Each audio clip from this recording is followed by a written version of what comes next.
you hear stories of, the Neptunes 4, that situation happened in Lawrence Heights, how often is the scenario of black men um, being uh, approached and getting conflict with the police, Right. and nothing is found, but then they're on this waiting period, house arrest, Right. and a lot of these men um, step out, or you know what I'm saying, and get charged. Like, how Right. common um, do you think that is, or is it, in your opinion? Um, I think that young black men have way too much contact with police in Canada, in North America, for a lot of different reasons. So I think that there's a lot of contact between the two, good contact or bad contact. Don't get me wrong, there's bad people out there. But I think that there is a lot of contact between the police and young black men in the communities. I think that a lot of, I think that a disproportionate amount of young black men are exposed to the criminal system and have life-altering experiences because of the amount of interaction between young black men and the police. So I can't condone, somebody who acts inappropriately or unlawfully and ends up in a set of circumstances that, is not good for them. What I think is unfair is because somebody is disenfranchised or impoverished, that they end up in the system,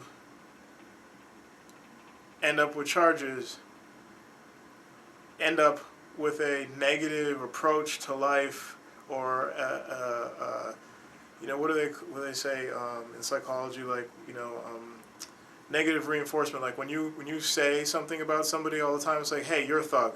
And so these kids end up feeling like, look, I deal with the police all the time. This is the hood that I live in. This is my experience. So you know what? I'm a thug. I'm gonna grow up being a thug.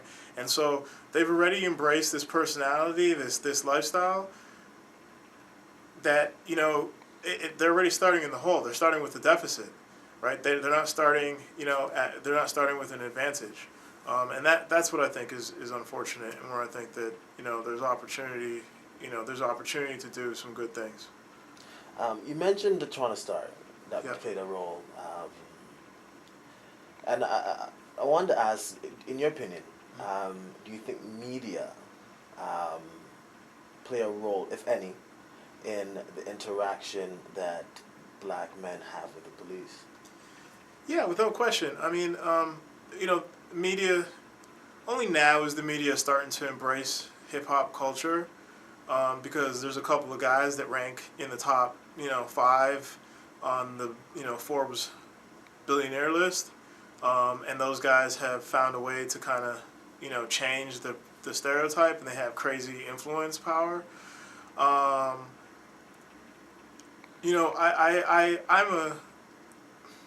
I love the media. I appreciate the media. I think the media does good things. I think that the media helps bring light to stories that didn't necessarily exist or that people were unaware of. My challenge with the media, or my challenge to the media, is I feel like sometimes after the buzz is worn off, that these stories go away. I think that there's a lot of new media sources which are helpful and beneficial and can keep these stories top of mind and relevant. But I feel like sometimes that these stories go away and they only come back when, there's somebody who works for an establishment who's like committed to the cause or has like a personal attachment to a story, etc. But I feel like because the media is so powerful, they have the ability to really sink their teeth into these kinds of topics and just keep them relevant like on a daily basis. Um, you know, what are the challenges black men faces during interracial relationships in regards to interaction with police and the court system? Um, well, because I believe that racial profiling exists to begin with, in any relationship, interracial or not interracial, I think that black men are guilty before they were even innocent. If there's any kind of story that needs to be told or discussed, any kind of situation or altercation that occurs. So that's an unfortunate set of circumstances. I think that black men are perceived as aggressors, as potentially violent and abusive, whether it be verbally, emotionally, or physically, type men, pimps, if you like. I feel like there's certain stereotypes that they just can't break free from, and I feel like when presented in an equal manner, there's always this stigma that surrounds them that it's really difficult to get away from. Again, there's some there are guys that have really worked hard to break down those stereotypes, but I feel like I feel like there's an opportunity to talk more about black fathers and good black fathers than this continued perception or stereotype of absentee black fathers. Okay. And the last question is, you'd mentioned hip hop just now, and in regards to when you talk about hip hop and reggae music, is there a bravado and that men carry out? You know what I'm saying? I'm going to repeat that question. Okay, so do you think there's a bravado that black men put on due to their relationship with reggae and hip-hop? Here's my experience. Like, when I was coming up, when I was experiencing racism in the schoolyard, when I was experiencing racism in society, in public at large, I was able to gravitate towards hip-hop culture, because the use of the N-word and like all the negative language was something that me and my peer set were able to use to feed and fuel positivity and positive expression. So the use of the N-word was something that we could all relate to. It brought us together as a community. It was like we were able to speak like that amongst ourselves and relate to certain music and cultural elements. But we all knew that even though we were starting from this position, like this deficit position, that we wanted to be the ones that changed the world's perception of us as young black men and what our capabilities were.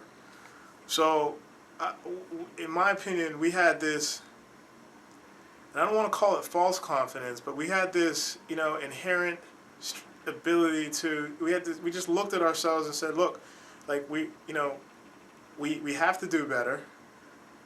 We have to raise the bar. We have to take it to a new place. And we embraced, all the negativity that was coming from the music. But, and I say negativity, but at the same time, the negativity is just storytelling, right? It's representative of what was really happening and the experience these people in these situations were feeling. So when you're really in that situation and you're telling that story from truth and from your heart, you're using whatever words and language that's available to you to describe your situation. So bravado and, machoism and, misogyny and those kinds of things, I don't, they are certainly a part of the culture. They certainly exist. I think in the early stages that what those things do is they help an individual who is an outcast find ways to motivate themselves and give themselves little wins, little victories, to feel positive about themselves and what it is that they're doing. I think that there comes a tipping point, though, when, guys, young black men need to realize that, hey, wait a minute, I'm out of this situation. I have the ability to get myself out of this situation. I have the ability to end up in a completely different set of circumstances. And in order to do that, I need to approach life with a lot more peace and love and positive messages than um, the way that hip hop culture used to be. And again, hip hop culture has had these waves where there's a lot of artists and there's a lot of artists that talk about peace and love and positivity and bring a different experience because maybe they didn't come from that hood experience that you get. 75% of people that are consuming the music aren't even young black men. Young black men are the storytellers. They just happen to be the core that represents the culture. But the people who are consuming the music aren't the people that the culture is speaking to somebody else. And I think like what I think is happening is that the people that are consuming the music, the guys on the other side, they're emulating that lifestyle. They want to know what it's like to have that, to have a ride or die kind of approach. Like they're wanting to emulate what it's like to be able to have that kind of interaction with the police. 50 Cent said it best. What his customers like about him is he gives them an experience that they'll never have. It's like going to, it's like CNN. It's like going to war without, it's like when we sit and watch the evening news, watching 50 Cent and listening to his story is like the equivalent of getting into the grittiest parts of the earth without really being there. And so, I feel like hip hop has had a very, very important role in our world. It's got the last president elected, the U.S. president, and but I think that there are lots of discussions to have within hip hop, and reggae to me is an entire different story. What do you mean? What do you mean? What do you mean?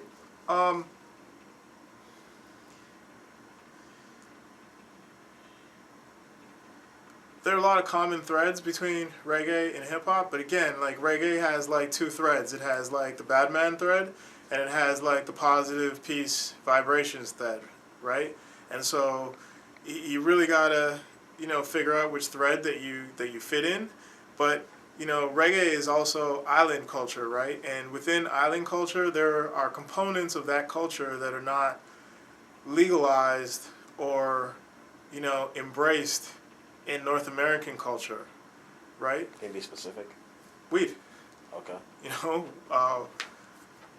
Weed and cannabis is only embraced in certain parts of North American culture. In other, parts of North American culture, weed is a felony. I mean, I hear you in the weed piece, but then, like in terms of when we talk about homophobia and that coming out in hip hop or even in reggae, Okay. Does that affect how men or black men can be real? When you talk about this early on, you mentioned loving and so forth. Does that impede? Sure. That? I would I'd sum it up as the code of the streets, right? So the code of the streets, whether it's reggae or hip hop, there are certain rules that are okay and not okay when it comes to sensitivity, homosexuality, drug usage, being a father, misogyny, and the relationship with women and what role women play in the household, all of those kinds of things, all of those social issues. There are certain codes of the streets that those two cultures perpetuate, right? So a young man has to make decisions about which side of the fence that he wants to be on. I think one of the last ones that I haven't really spoken about too much, but one of the last elements of that is is religion, and the aspect that religion plays in that whole experience. Even within the community, even within the black community, religion is an important element. Whether you believe in a God or don't believe in a God, religion can help put a filter on all of those experiences, right? In terms of, what is the right decision to make or what is not the right decision to make. Because to me, reggae culture and hip hop culture represent like youth culture, and religion may be something that if reggae and hip hop are treated like religions for youth culture, and what we know as religion is treated as something that our elders used to motivate themselves to deal with the social issues. Mm-hmm. It's important that you, in my opinion, that you bring some of the threads from a religious experience through to both reggae culture and hip hop culture. Like, in terms of just understanding what it means to be a good person in general, and to treat your brother like you want to be treated. Mm-hmm. And understanding that somebody else has sacrificed their life for you, right? So what does that mean when you start talking about things like gunplay and embracing a guy around the corner who doesn't have the same level of sexuality as you? And what does that mean when it comes to talking about like a woman and going to a gentleman's club to like again perception to push forward this perception that hey, it's okay to go just look at women like hang out in this club where they're making money. That's to me that's not a positive experience. It's not a positive message to be communicating, right? Although I understand that when you're impoverished, people will do all kinds of things to earn money, right? So I just think that there's a much bigger discussion that exists around religion, hip hop culture, reggae culture, and all of these social things that we're experiencing today. Then that can be solved, in a quick conversation. I think what's good though is that hip hop culture and political culture in the U.S. is starting to embrace diversity. Period. What do you mean? If you're different, if you're a minority, what we're hearing is that's okay. And I can't pass judgment on you because you are a minority. But does it depend on what side you're at? Like if you're Republican or Democratic? It's certainly the Democrats have been, more supportive of being a minority, Right. but it's this really interesting conversation where it's like, for years, African Americans, right, or Afro Canadians have been fighting for their say and fighting for their opportunity and fighting for their turn, and now here we are, and it's like we're getting shots, we're getting opportunities, we're getting leaders, we're getting influencers, right? We need a lot more, but we're getting those shots, but I got to be, now I have to be respectful and cognizant of other minorities that are coming up around me and even other subcultures that are coming up within our communities. I have to be sensitive to those minorities because they believe they have certain civil rights that are civil rights that haven't been available to them up until now. Jason, I appreciate your time, sir. And yeah. Thanks, man. No doubt. I appreciate it. I appreciate the opportunity to sit down and have a conversation with you about these topics. And I hope that we can continue to foster these conversations and, impact change. No doubt. Yeah. No doubt. Jason Burke, ladies and gentlemen, and that's Conversations with Brandon on the Urban Alliance on Race Relations.